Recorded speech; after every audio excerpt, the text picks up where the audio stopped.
Hello everyone, welcome you all. First video में हमने देखा था जो रेगुलेटिंग एक्ट है 1773 का।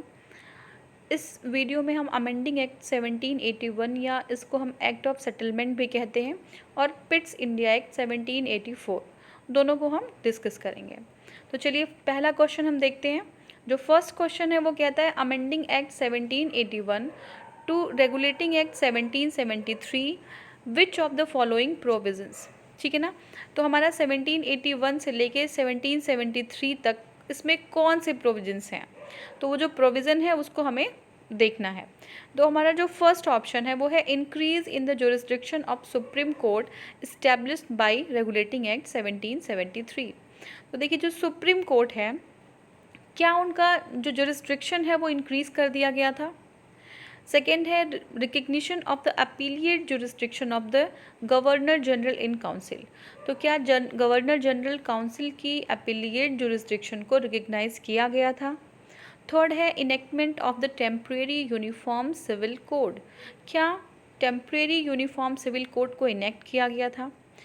तो देखिए इसमें जो दूसरा ऑप्शन है वही सही है। तो देखिए दूसरा ऑप्शन जो है वो है गवर्नर जनरल की काउंसिल की अपीलिएट जुरिस्डिक्शन को रिकग्नाइज किया गया था। ये बिल्कुल सही है, क्योंकि देखिए प्रोविंशियल कोर्ट्स में जो सिविल केसेस हुआ करते थे, ध्यान दीजिएगा, क्रिमिनल केसेस नहीं लेकिन जो सिविल केसेस हुआ करते थे वो गवर्नर जनरल की जो काउंसिल थी वो कन्वीन कर सकती थी, वो अपने उन केसेस को अपने पास ट्रांसफ़र करा सकती थी और वो governor general council court of record की तरह उसको हियर कर सकती थी। उसका जो जजमेंट होगा वो होता था फाइनल कोर्ट ऑफ अपील। ठीक है, गवर्नर जनरल की council final court of appeal हुआ करती थी। तो ये बिल्कुल सही है कि जो अपीलिएट जुरिस्डिक्शन था गवर्नर जनरल काउंसिल का उसको रिकग्नाइज किया गया था। बट देखिए जो हमारा फर्स्ट ऑप्शन है वो ये कहता है कि सुप्रीम कोर्ट के जुरिस्डिक्शन को इंक्रीज़ कर दिया गया था। ऐसा नहीं था, सुप्रीम कोर्ट के जुरिस्डिक्शन को बल्कि डिक्रीज़ किया गया था। कैसे?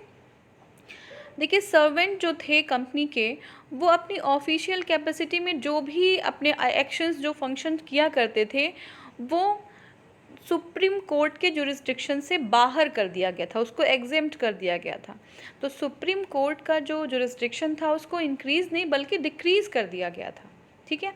नेक्स्ट है enactment of a temporary uniform civil code. क्या कोई समान नागरिक संहिता या यूनिफॉर्म सिविल कोड को इनेक्ट किया गया था। तो देखिए ऐसा भी नहीं था, क्योंकि जो मोमडन लॉज थे वो मोमडन आपके जो केसेस को डिटरमाइन करते थे और हिंदू लॉज जो थे वो अप्लाइड होते थे हिंदू केसेस पे, तो इसलिए कोई यूनिफॉर्म सिविल कोड नहीं था। ठीक है। अब नेक्स्ट हम आएंगे पिट्स इंडिया एक्ट 1784 पे। तो फर्स्ट क्वेश्चन है इसमें विच of the following which of these enactments by the British Parliament provided the British government ultimate control over the company's affairs and its administration in India। कौन सा act है जो British government को इतनी power देती है कि वो कंपनी के सारे अफेयर्स को, कंपनी के एडमिनिस्ट्रेशन को बिल्कुल अल्टीमेट कंट्रोल कर ले। ठीक है। तो फर्स्ट ऑप्शन है Indian council act 1861, charter act 1853, C is Pitt's India act 1784 और डी है हमारा all the above are incorrect as they were legislated by the central legislative assembly and not the legislative का parliament. तो ये तो बिल्कुल गलत है, क्योंकि सेंट्रल लेजिस्लेटिव असेंबली उस टाइम ऐसा कुछ था नहीं। तो देखिए जो सोल्यूशन है वो क्या है, it was the पिट्स India act of 1784 but it was passed by the British Parliament not in Central Legislative Assembly of Colonial India, hence D option हमारा बिल्कुल गलत हो जाता है। In a bid to ratify the defects of the Regulating Act of 1773, the British Parliament passed the Amending Act of 1781, also known as the Act of Settlement। तो देखिए सबसे पहले हमने देखा था कि 1773 का रेगुलेटिंग एक्ट था, उसमें कुछ डिफेक्ट्स थे, उसको रेटिफाई करने के लिए ब्रिटिश पार्लियामेंट ने एक नया एक्ट अमेंड किया, एक नया एक्ट बनाया जिसको हम बोलते हैं अमेंडिंग एक्ट। और उसको एक्ट ऑफ सेटलमेंट भी बोलते हैं। 1781 का अमेंडिंग एक्ट और द एक्ट ऑफ सेटलमेंट। और उसी के बाद जो एक्ट आता है वो पिट्स इंडिया एक्ट होता है। अब उसके कुछ फीचर्स हैं वो देखते हैं। It distinguished between the commercial and the political functions of the company. Company के कॉमर्शियल और पॉलिटिकल फंक्शन को ये एक्ट अलग कर देता है, बिल्कुल डिस्टिंग्विश कर देता है। It allowed the court of directors to manage the commercial affairs. जो कोर्ट ऑफ डायरेक्टर्स हमने 1773 में देखा था, वो कोर्ट ऑफ डायरेक्टर्स अब सिर्फ कॉमर्शियल अफेयर्स को क्या करेंगे, मैनेज करेंगे। But created a new body, एक नई बॉडी इस्टेब्लिश करते हैं जिनका नाम होता है बोर्ड ऑफ कंट्रोल।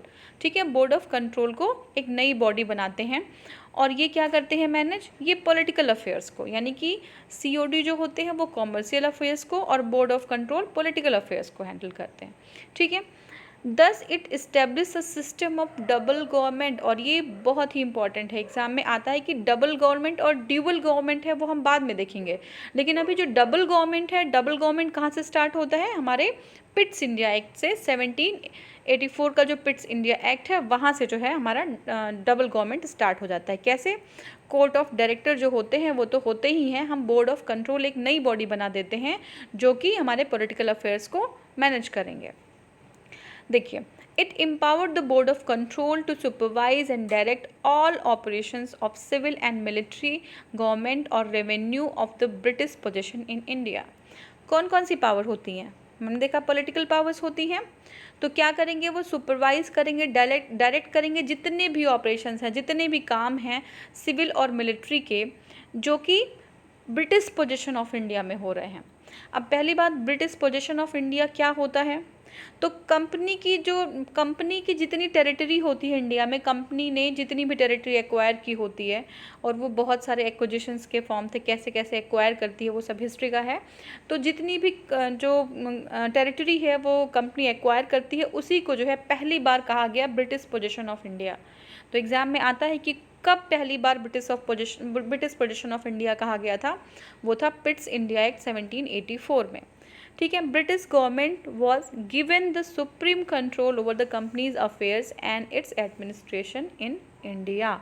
ये हमारा कब हुआ था, ये पिट्स इंडिया एक्ट में हुआ था। ठीक है, अब जो नेक्स्ट है charter act of 1793 and charter act of 1781, वो हम नेक्स्ट क्लास में कवर करेंगे।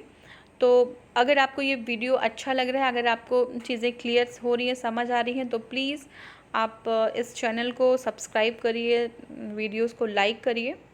Thanks for watching, thank you so much, take care.